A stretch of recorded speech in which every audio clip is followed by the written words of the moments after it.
to episode 5 of the Telephone Farmer podcast, where we talk about how to manage land, livestock, and labor, even when you're far from home.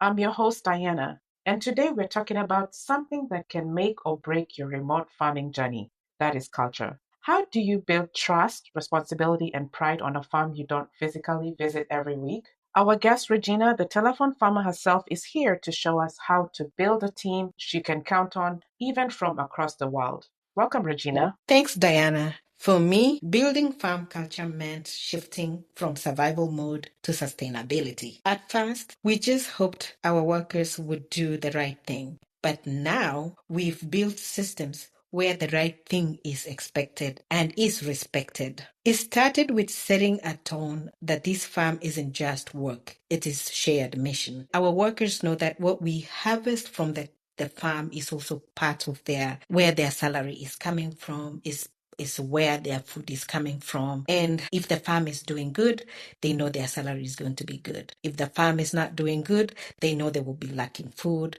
They will not be having people to come and help us like the casual laborers. So this culture has helped us or has helped our farm workers to actually realize that they can also create jobs for the community. And because of that, we set a very good foundation of culture. The other one that is a big change was assigning clear ownership. So instead of having whole hands on everything, we gave each worker specific roles or areas to manage. When someone slacked off, it has been very easy, it is visible, not just to me, but to their peers too. And this has helped us create something powerful. That is what I can call peer accountability. For example, I said previously, we have two residents, I can call them farm supervisors, and then we have one resident farm manager.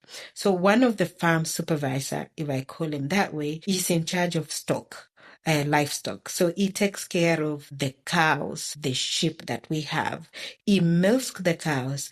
He's the one who takes the milk to the dairy where we sell. And he's the one who is responsible for making sure the livestock is grazing well. And our other supervisor is in charge of the farm work. Basically, is in charge of the potatoes that we have grown, is in charge of overseeing the peas that we have in the farm, the pyrethrum that we have in the farm. That does not mean that he is the manager. He is just in charge. So he communicates with the manager like, hey, we need to weed this place this time. We need to apply foliar on these particular potatoes that we planted about 3 weeks or 5 weeks ago. They're germinating well. He is responsible for that. And they all bring up their results, their feedback, and they update the manager. The manager is the one who oversees everything. So if I don't talk mostly to the supervisors when I have questions in the farm, I just talk to the manager because she should have the entire picture, and she is successful because of the supervisors are helping her to be successful. So that has become a culture that we have, and it has really helped us to create a peer.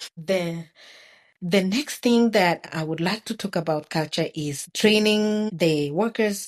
This is a major investment that we have also built in our farm as a way of creating good culture.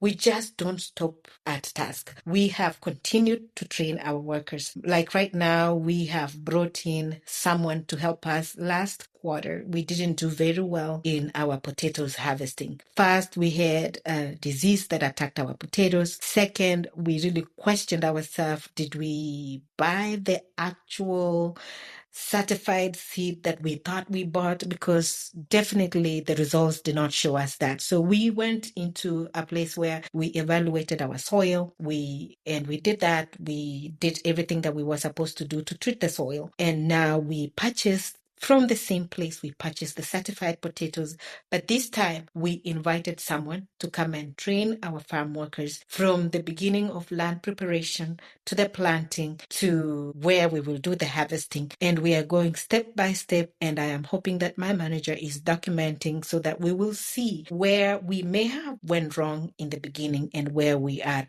We've built a culture of training our workers so that they know how to manage the farm. And this is just not leadership, it's growing up. Is this is just not having the employees in the farm, but also growing them into leadership roles. So learn as a telephone farmer, learn to upgrade your workers to all become leaders, and that culture will help you. Having that culture in your farm will help you grow not only your farm and the results, but also the people that you are helping them in their personal growth and their career growth. And another thing that I will not want to forget is the tools that have kept us present in our culture. Even though I live abroad or we live abroad, we have continued to stay close through the tools like group chats, shared spreadsheets, and routine photos that checks in one at a time. We follow up and we see closely. So, for example, like I said in my previous episodes, we always ask for pictures, and I would like to use this example, like how we stay informed with technology. If in our pyrethrum harvesting, we normally pay the casual laborers based on the weight of the wet flowers. So we harvest the flowers, they are wet, and we weigh them. So based on how much you harvested, how many kilograms you harvested is how you are paid. So if we normally get documentation of how many kilograms we harvested each week. Every other week we do the harvesting. So if during the entire harvest season you told me that we harvested 800 kilograms, so I paid each kilogram based on the harvest. So when we dry the flowers, I know personally how much I would be expecting because we have been growing these flowers for some times. So we know when the flowers dry, we know it loses its weight, and we know our expectation. This is just but an example. So if you harvested 800, once you dry the flowers, you will be expecting probably 400 or 300 kilograms to sell. So if I paid for an 800 for harvest for wet flowers and I'm only selling 10 kilograms, definitely there is a problem somewhere. And the recorded information that I had previously from the charts and the recorded accounts that I can see, I will know if if there is miscommunication somewhere, or if there is questionable accountability. So tools that help to keep you present is very important. So technology does not replace trust, but it actually strengthen it. And the last culture that I would like to talk about is recognizing the good and addressing the bad. So we started rewarding honest efforts, not just results. So sometimes it's small cash bonuses. For example, if our harvest is good and we've done our accounts and we are seeing good profits, definitely we are giving out bonuses. That is not their salary. That's just a bonus to say, hey, we thank you because you helped us. And that motivates our workers. It is liberty. You appreciate the work that they have done. We give them small. We reward them small. However, if there is a misconduct in the farm, and if we know that so and so did something and we are informed, we definitely also have created a culture of correcting. We correct respectfully but firmly. A culture of trust is built when people know that doing the right matters and that wrongdoing has quite consequences. We've had to let go of some of our employees because of misconduct. There are some misconduct that we cannot tolerate, especially thefts. And because, like I said previously in my past episode, if they steal once, they will steal again. So you definitely know to build a culture of recognizing good and addressing the bad. That's incredible, Regina. What I love is that you didn't wait for everything to fall apart before acting.